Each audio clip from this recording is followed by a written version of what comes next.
And இந்த படத்தை இப்போ அவங்க ரெக்கியில் எடுத்த இந்த ஃபுட்டேஜ் வந்து நான் எப்படி பார்க்குறேன்னா, நானாக இருந்தேன்னா இந்த ஃபுட்டேஜை வெளியே காட்டியிருக்கவே மாட்டேன். ஏன்னா இதை மேட்ச் பண்ணுற மாதிரி நம்ம ஆக்சுவல் ஃபுட்டேஜ் எடுக்கிறதுன்றது வந்து சினிமாவில் எடுக்கிறது ரொம்ப ரொம்ப கஷ்டம். இதை வந்து அவங்க வெளியே காட்டுறதே வந்து அவங்க கான்ஃபிடென்ஸ் தான் சொல்லுது.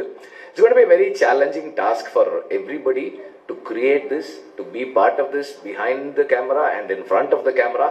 ரொம்ப ரொம்ப பெரிய சேலஞ்சு. மதி வந்து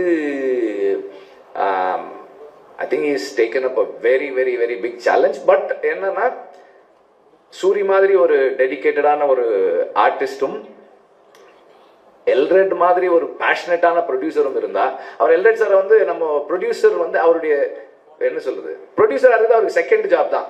அவர் வந்து ஃபர்ஸ்ட் வந்து ஏடி தான். அவர் ஃபர்ஸ்ட் அசிஸ்டன்ட் டைரக்டர் தான். நம்ம ஏதாவது சொன்னா சார் அன்னைக்கு சொல்லும்போது அப்படி சொன்னீங்களே சார், வேணாம் சார், இப்போ இப்படி எடுத்துக்கலாம் சார். ஐயோ சார் அது நல்லா இருந்ததே சார். சார் இல்லை சார், ஒரு 2-3 நாள் எக்ஸ்ட்ரா ஆகும் sir.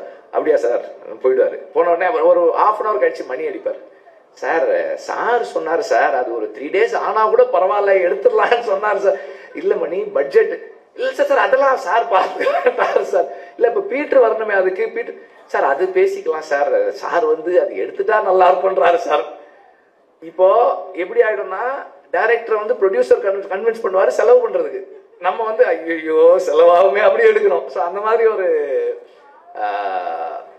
Passionate about the story telling process and அதில் வந்து இன்வால்வ் ஆகி அது டைரக்டர் கூடவே ஒர்க் பண்ணுற ஒரு ப்ரொடியூசர்.